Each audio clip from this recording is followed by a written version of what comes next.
Je vous ai dit quoi? Je vous ai dit quoi? J'étais sûr que l'Inter allait se qualifier. J'en étais sûr. Je vous ai dit que quelque chose me disait que l'Inter allait se qualifier.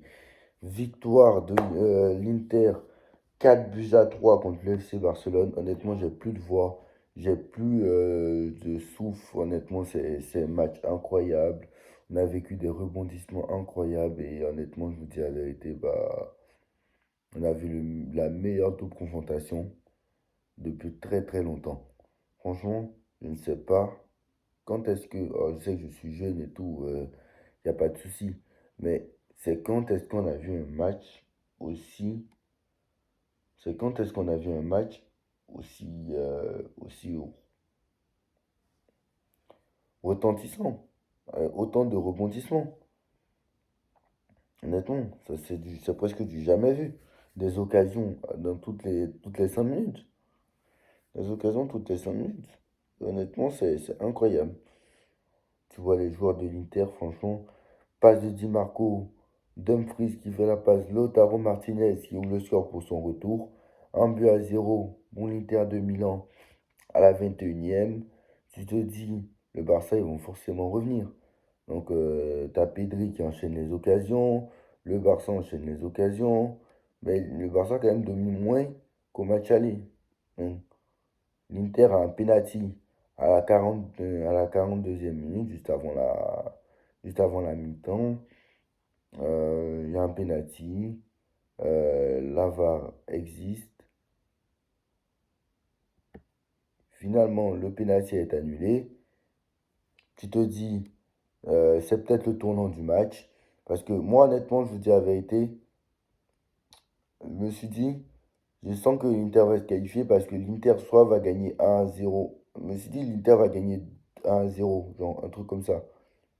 Je me suis dit, l'Inter va gagner 1-0. Ou soit ils vont refaire un partout et ils vont aller au tir au but. Mais je me suis dit, il n'y aura jamais autant de buts, c'est pas possible. Il n'y aura jamais 3 partout, c'est pas possible. Je me suis dit ça. Quelques minutes plus tard, alors qu'il y a 2-0 pour l'Inter, hein. Enfin, le penalty sur Lautaro Martinez, la VAR, etc. Marcignac va voir la VAR. Et avant, penalty pour l'Inter. Faute. euh, Faute sur Lautaro Martinez. Penalty. Tout le monde est d'accord. Et Lautaro Martinez. Pardon. Je vais pas y arriver aujourd'hui. Çalhanoğlu lui-même transforme le penalty. Tu te dis, ok, c'est fait.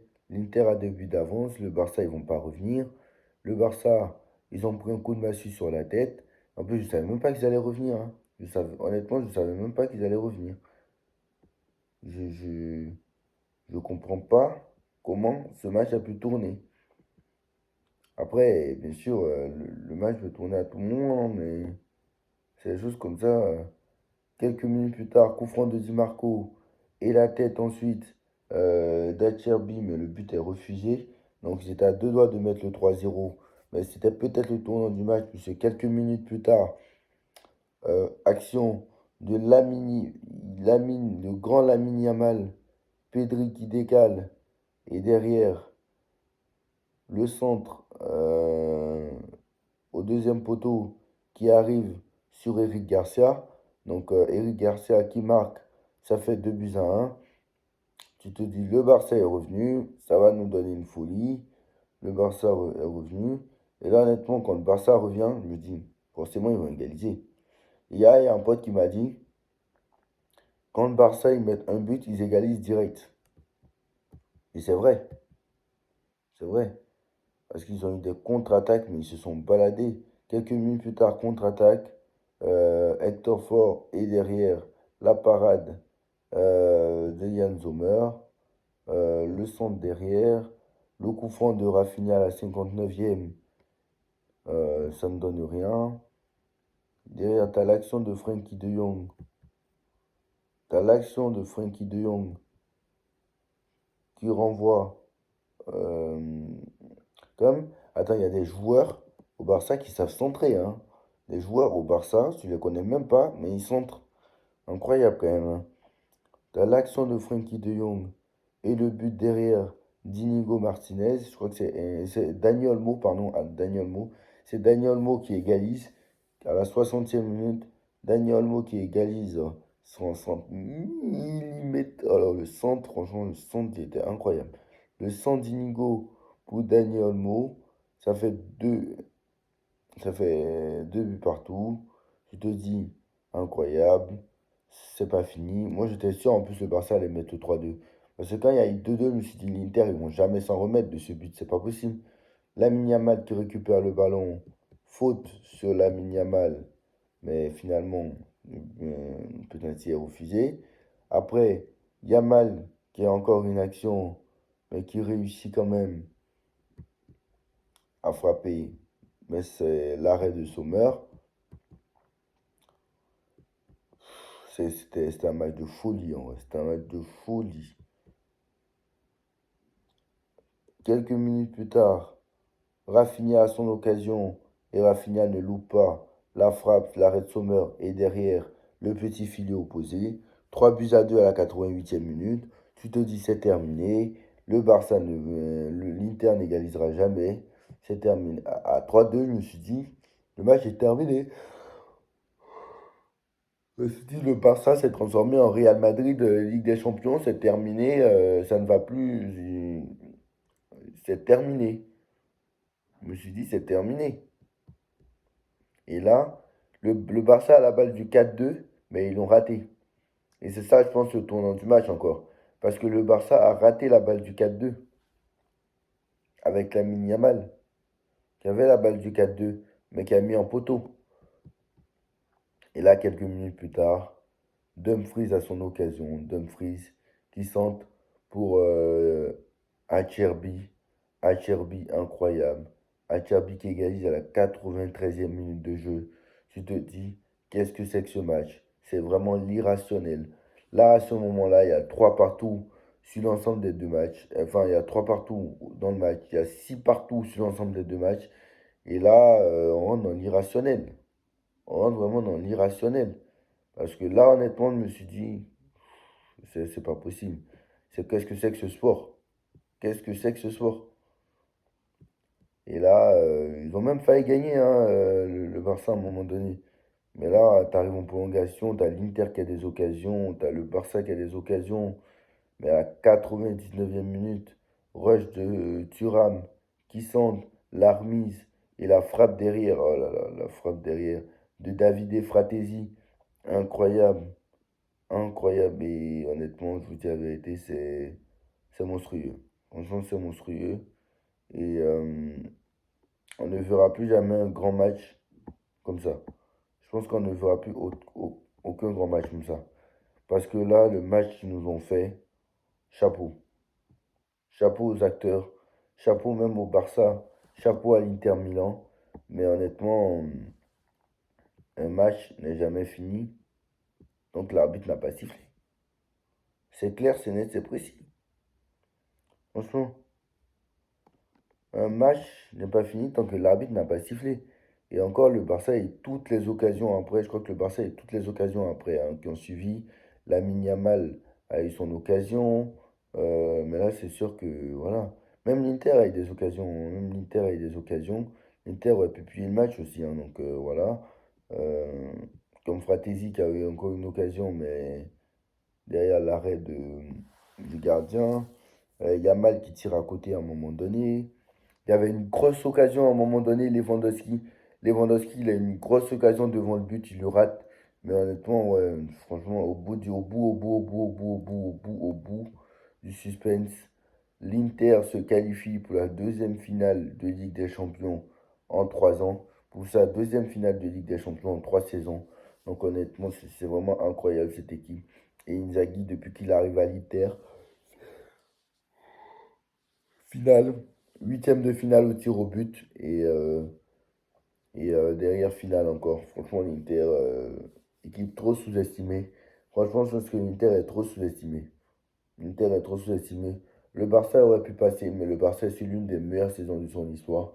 Et le Barça reviendra plus fort, quoi qu'il en soit. C'est un début de quelque chose pour le FC Barcelone. Mais là, Franchement, c'est incroyable. On a vécu un match incroyable et c'est comme en 2010. Bah, comme il y a 15 ans, l'Inter élimine le FC Barcelone en demi-finale. C'est impressionnant.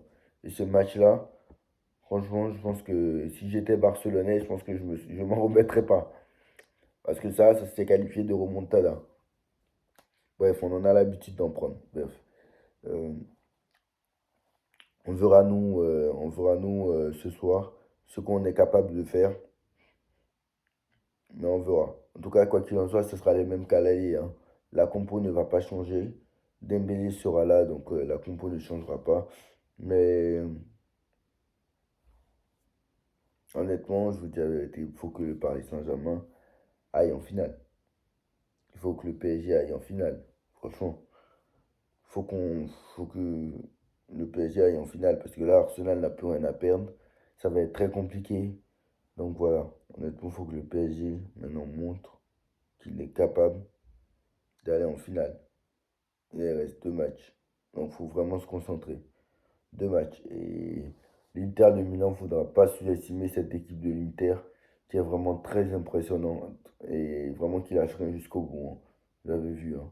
L'Inter est incroyable cette saison. Et l'Inter, même s'ils ont quelques difficultés en championnat et que moi je ne les avais pas vus favoris, bah vous avez vu que avant, quand j'ai vu le match de l'aller, j'ai dit que l'Inter allait se qualifier. Et c'est passé. Mais c'est incroyable. Honnêtement, c'est incroyable. Et ça doit donner tic au PSG pour dire que le match n'est pas fini et qu'il reste encore 95 minutes de jeu. Et voire même plus si tu es mené au score. Donc voilà. Dites-moi en commentaire ce que vous en pensez. Et là, bien sûr, on en a parlé, mais là, bien sûr, Dembélé, c'est sa saison, c'est son année. Là, c'est sûr que Rafinha et Yamal ne seront pas Ballon d'Or. C'est sûr et certain. Et Pedri non plus. Salah a été éliminé, donc il ne reste plus que Dembélé. Il est pour lui. Il a marqué en huitième. Son but nous emmène au tir au but. Son tir au but, il a converti. Bon, j'avoue, en quart, il était un peu absent. En quart, il n'a pas marqué. Ça peut être le cas. En demi-finale, il a marqué le seul but de la rencontre face à Arsenal. Si demain il est encore décisif et qu'il te marque, si là, il te marque encore un but, il, euh, il passera. Il sera encore plus favori. Et s'il te marque en finale, il sera encore plus favori. Donc voilà, là, Dembélé, c'est tout droit pour le Ballon d'Or. Là, je vous dis. Et là, on est tout droit, on est tout droit. On va aller la chercher, cette Ligue des Champions. Je ne dis pas que ça va être facile contre l'Inter, ça va être encore plus dur que contre le Barça. Parce que là, je vous préviens, hein, Arsenal n'a plus rien à perdre. Donc Arsenal va jouer. Ça, c'est sûr et certain. Arsenal ne va pas mettre le bus. Arsenal va jouer. Donc ça, c'est une bonne nouvelle. Déjà, nous, on est à domicile. Donc ça, c'est bien. Maintenant, une fois qu'on sera passé, ou si on passe, si on est en finale, parce que là je mets au conditionnel, si on est en finale, il faudra prendre très sérieux cette équipe de l'Inter. Parce que tout le monde pense que le PSG va se qualifier facilement face à Arsenal ce soir. Et tout le monde pense que le Paris Saint-Germain, s'il joue contre l'Inter, ça va être simple. Pas du tout. L'Inter, c'est tout ce que le PSG déteste. C'est tout ce que le PSG déteste. Bloc bas et contre-attaque. Et en plus, très fort sur coup de pied arrêté. Donc l'Inter, c'est presque tout ce qu'on déteste en fait. Donc l'Inter, ça va être très compliqué. Ne croyez pas que ça va être facile. Et pour l'instant, on ne peut même pas parler parce que nous, on n'est pas encore en finale, je répète. Donc voilà, dites-moi en commentaire ce que vous en pensez de ce match. Est-ce qu'on a vu pour vous la double confrontation du siècle? Honnêtement, moi, perso, j'ai vu la double confrontation du siècle. Dites-moi en commentaire, on se retrouve ce soir pour le débrief PSG Arsenal en espérant une qualification du PSG. Tchuss.